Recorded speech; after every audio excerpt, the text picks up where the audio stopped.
Hey guys, what's up? Welcome back to the channel. It's Cynicalex. Sorry I'm late on the upload. I just came back from watching Spider-Man Far From Home, and today we're going to be taking a look at the other elemental from this update, Hydro-Man. Now, for this fight, we're not necessarily going to beat Club Obsidian, but we're going to come close. We're going to illustrate Hydro-Man's strengths, and one of them starts right off on this page. Now, we are dropping from a stage 30 to a stage 20. Club Obsidian is quite a bit more difficult than some of the other world bosses besides maybe Thanos, so if you are going to compare him immediately to Molten Man, which I know a lot of you are because fire and water, keep that in mind, but I do think Hydro Man is a little bit weaker than Molten Man, so that's also why I'm doing a 20 rather than a stage 30, but you can compare a stage 20 Club Obsidian to like 25, 26 for Proxima at least, so it's not that much of a difference. It's not really a 10 stage gap. And we're actually going to be taking advantage of his leadership for this fight, which is hilarious because on top of the 20% physical defense, which does help a little bit against Club Obsidian, the immune to bleed makes it so that I take very little damage from him. So we're going to bring along one striker for healing. I normally don't like to do this, but Anti-Venom deals physical damage, which means he's going to deal very little damage to Club Obsidian, and as you will see, although I am immune to bleed, he still does get hit once in a while. The toxic meteors also hit me, which does chip away at my health over time, and as you'll see, this is not a quick fight, so I do need all the help I can get. But to start us off, he's got, to start Hydro-Man off, he's got a nice 5th skill. Of course, the 3rd skill pops those clones, those Hydras, the D2 Hydras, if you're familiar with the Fire Hydra skill. Now, keep in mind that his 5th skill does the majority of the damage, and the majority of the damage from his 5th skill, and you actually saw the bleed immunity there. The majority of the damage on his 5th skill comes from that final slam. He's got an iframe on 2, so you're basically working with 2 nice iframes on 2 and 5. You're working with a very fast summon skill on 3. Right there, you pop it, and then you're working with a movable V-pad skill that gives you a guard hit on 4. Now, the guard hit is not that great at protecting you. It's mostly for PvE and kind of getting out of sticky situations. But it's really nice because, as you can see, you can instant cancel 2, and you'll still get that giant serpent head to come out of the water. You can basically instant cancel 2 into... Oh, almost instant cancel. That time, I wasn't able to instant cancel it. But let's try instant canceling it here, and there we go. We got it. You just have to wait about half a second. But yeah, otherwise, his skills are pretty good. His only bad skill, I would say, is his 1st skill. He kind of just, as you'll see as soon as the 4th skill ends, he just kind of throws some water at the enemy. You'll see it here. He just slaps them with water. It's a bad skill. It's got a long windup, low damage, no iframe, no buff, nothing. So that would just be like a Shadowland skill. But 2, 3, 4, and 5 are all good. I would say 2 and 5 are obviously the safest bets because they're full iframes and they got long animations, so you can stay on that iframe for a long time, and you can almost basically just chain 2 and 5, which is actually really nice. But you're also going to want to pop 3 and 4 because of his passive. Now, you're going to see his passive on and off. You see him kind of shrink in size, but then he grows again because of the enlarge buff. He has an enlarge buff, which gives him a lot of all attack and all defense, like a ton. Now, it doesn't give him any other stats. It doesn't give him crit rate or crit damage or anything like that. So that's why I actually do think for a priority build, or like a best build, for Hydro-Man, you shouldn't go with a CTP of Transcendence as I have. You should go with a CTP or an Obelisk that has either crit rate or crit damage. I think the best for him might be like a crit rate, crit damage, damage proc. Now, it's going to be difficult to proc your Obelisk because you want it to proc at the end of that 5th skill. You could also try a CTP of Energy because of all the chain hit damage, but I'm not sure how good that's going to be. But you could, you could pop 3, although they're clones, and then pop 2, and then pop 5, and you get a decent number of hits there. But it's really that last slam on 5 that does a lot of damage. But otherwise, he just has a consistent flow or stream of damage with nothing really spiking too much, except, as you can see, that last slam on 5. We got frozen there and we got penetrated, so we did take some damage, so because of that we're trying to heal up. But Hydro-Man's just a pretty good character. Now, you're probably wondering, because you know that he's a physical attacking character, how am I doing damage to Club Obsidian? Well, the interesting thing, the nice thing about Hydro-Man is that all of his attacks, although they are physical he's a physical attacker, they deal energy damage. So his attacks basically get retyped as energy attack, or as energy damage, once they're calculated. So what that means is you want to give him physical Uru, you want to give him physical attack or all attack ISO, but you want to fight against characters with low energy defense. So characters that have energy reflect will instantly kill Hydro Man if he's not in iframe on 2 or 5. And then you want to fight characters that have, you know, they can have physical reflect or high physical damage or high physical defense. It doesn't really matter because you're dealing energy damage. So it's kind of like another character that I can't think of now. I was going to say Iron Fist, but Iron Fist doesn't make sense. He's a combat type that deals energy damage, not really the same thing. But kind of like Minerva. How Minerva's 4th skill is energy damage, even though she's a physical attacker, you're going to want to use a physical lead for her. So same thing here. If I was going to use a physical lead for Hydro Man, or if I was going to use any leadership of damage, I'd be using someone like Beast or Goliath or Gorgon. The same as Molten Man, despite the fact that he is the final type of damage that he deals is energy damage. But it's a pretty good indication of the amount of buffs that he gets, the fact that I don't need a leadership. And that's something that I wanted to point that's something that I wanted to point out by making this team. I purposely chose to use 2 supports, not only because Hydro Man needs the help from both Valkyrie and Shuri, but also because I took a look at his skills and I took a look at my build, and I thought to myself, why did I give him a CTP of Transcendence? Well, I know why I did, because I didn't want to give him a stronger CTP, and because I wanted to match him up pretty much frame for frame against Molten Man. So I gave Molten Man a CTP of Transcendence. We're going to get this clear, don't worry. So I gave Molten Man a CTP of Transcendence, so I'll give him one.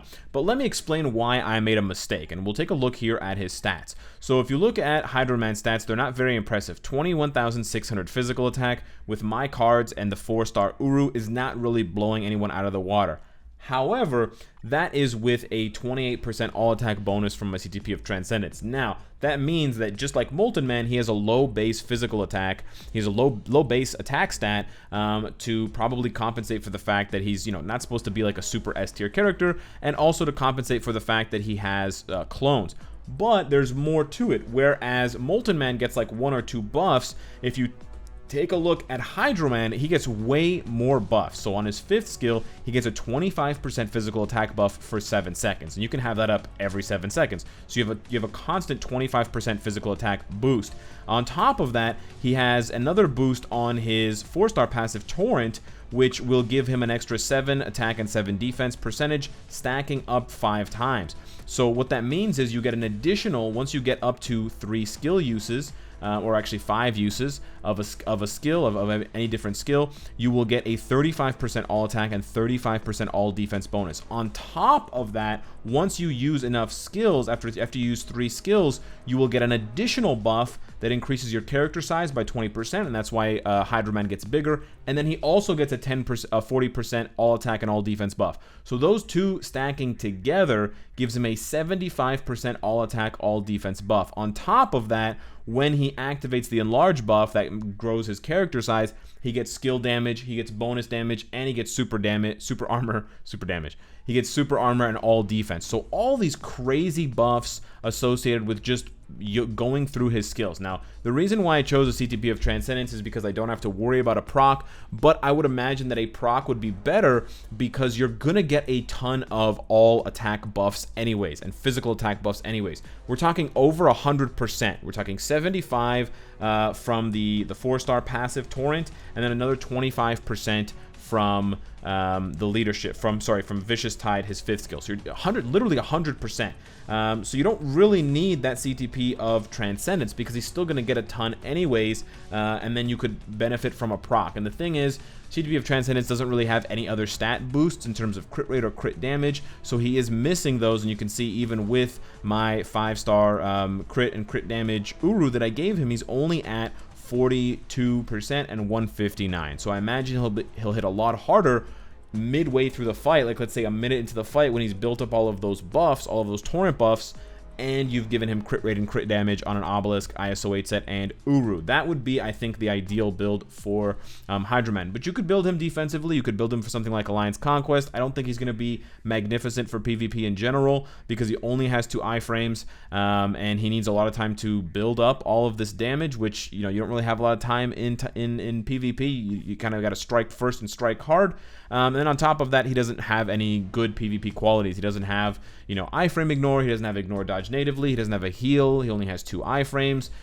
He doesn't really have any other effects. The only thing is his leadership, which makes him immune to fracture, which I thought would be more meta for PvP, but it doesn't seem to be that prevalent because there's just not that many strifes left with the coming of Jean and now Doctor Strange.